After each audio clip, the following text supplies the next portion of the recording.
Hey, what's happening? Brett Klika here with BrettKlika.com and the Underground Workout Manual. For you personal trainers and fitness professionals out there, a couple weeks ago, I talked about the talk principle of growing in your career and getting your name out there. That's one of the tough things to do in the personal training field, is getting your name out there to allow for more opportunities for you to reach more people. So we talked about the talk principle. The T was teach. The A was applying yourself and applying for different things. L was starting local, and K was knowing people, networking. Well, today we're going to talk about the first thing, the teach, and some components of becoming a better teacher, whether you're blogging or speaking or working with your clients or whatever it is, some elements of becoming a better teacher. And I've broken this down into the 3 E's so we can remember it. It's easy to remember things when we can classify them. So the first thing we're going to talk about is ears first, mouth second. Okay, ears first, mouth second. I have a big mouth, and this is a tough thing for me even, but I got this great advice from Todd years ago. He said, well, you know, we both like to talk, but remember, we have 2 ears and 1 mouth. And so if we look at those proportions in our life, we'll be a lot more successful with people. And that was very powerful to me, because I realized as personal trainers and fitness professionals, we're really excited about what we do. We're fired up. We have all this knowledge and this experience. We know how exercise and health has changed our lives and positively impacted our lives. And we want to bring that message to the world. And so a client that's been struggling with this their whole life comes into us, and they really will give us very, very good information on how we can make them tick and what they really want and all that. But all too often we don't listen, because we are literally a tidal wave of excitement, motivation, and information, and we just swoop them away. And we don't bother to stop and actually listen to what their true needs are, or listen to what their real motivations are behind coming into an exercise environment. When we listen to them, there's all kinds of other little things we can pick up too. The way they talk, we can find out what type of learner they are, whether they're a kinesthetic learner, whether they really need to feel what they're doing, or if they're a visual learner, we can just show them and they'll do it. Or if they're an auditory learner, we can just explain it to them. So whether that's a client or we're trying to reach a large population through blogging or through video or whatever it may be, realize that people learn different ways. That's why I'm not just talking to you today. I have a visual here, and hopefully you try some of this and it becomes kinesthetic. So focus on your talk to listen ratio, because you're going to get some tremendous feedback from listening more, whether it be getting Facebook comments online or comments on YouTube, or maybe it be one-on-one with the people you work with, listening and providing a more relevant message based on what they truly want to know or truly need to know. Okay, the second, engage. And unfortunately, this is where I see a lot of people, a lot of trainers, a lot of people in the fitness industry who are trying to get out of the daily training thing, get their name out there. This is where they fail. We need to engage. If you're going to teach, you need to engage your students. And part of engaging your students is listen. The first part is that listening, but then really providing them the information in a medium where there's a back and forth. Don't just talk at people.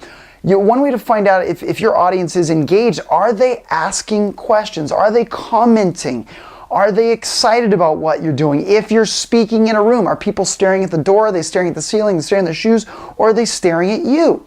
So if you want your medium to be speaking or video or something where you have to use your personality and your animation, practice it over and over and over again. If I got up on this video and said, okay, everybody, there's some things that we need to do. It's going to be really good. And you're going to be, well, what if I did that? You turn it off right away. It's not engaged. You're not interested.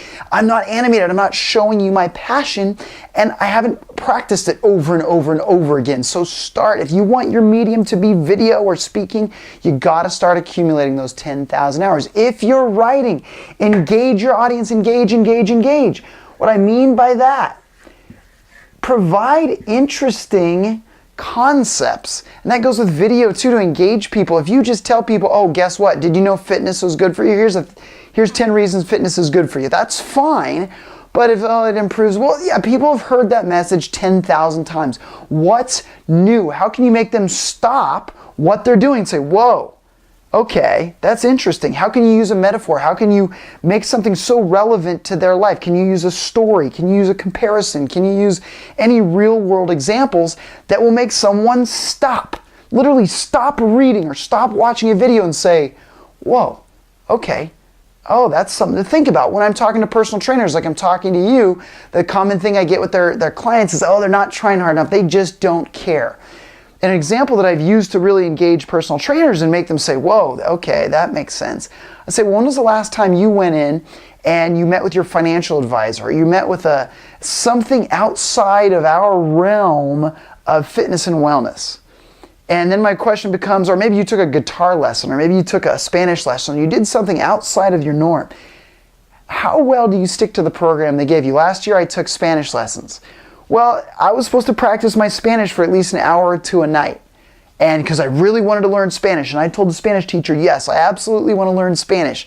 Well, guess what? Guess the first night, 2 hours. Then I was like, oh, well, I had other stuff come up. And so then every week it turned into me, Mr. Hey, no excuses, take no prisoners, get in shape, was giving that, well, see, I just, didn't have time. Well, yeah, there was time in the day. The truth was I didn't prioritize for it because it wasn't that important to me. But I did do 15 minutes there. I knew more Spanish than I did before. And that put into perspective, it's like, wow, that's where my clients are coming from. So I'm going to meet them there and really help them through that process. And through thinking like that as personal trainers, we say, oh yeah, but share those experiences, think about those experiences, draw your audience in instead of just talking at them. All right, the last E, experience learning. Experience learning. And there's all kinds of opportunities to experience learning. And what I just said, that idea of learning a new skill. And experience learning and then assess, well, why is this working or not working for me? Go find a teacher. How effective is that teacher for you? And then what you learn from that, you apply into teaching people. It's been very valuable for me. If I'm learning about customer service, well, I'm going to go seek customer service situations. Every time I go to a restaurant, I'm going to pay attention. Why do I like this waiter? Why do I want to tip this waiter? Why don't I? Why don't I feel special when I go in to get a haircut? When I go somewhere outside of my normal place of work to get a massage if I'm on vacation? Why do I like one hotel more than the other hotel? Always looking for those opportunities to learn about the business. But then if I go to a Spanish teacher, okay, why do I like this Spanish teacher? Why am I learning more than other situations? Or why is this not working out? And try to get past, well, I just like it, or I don't like it, or I'm bored.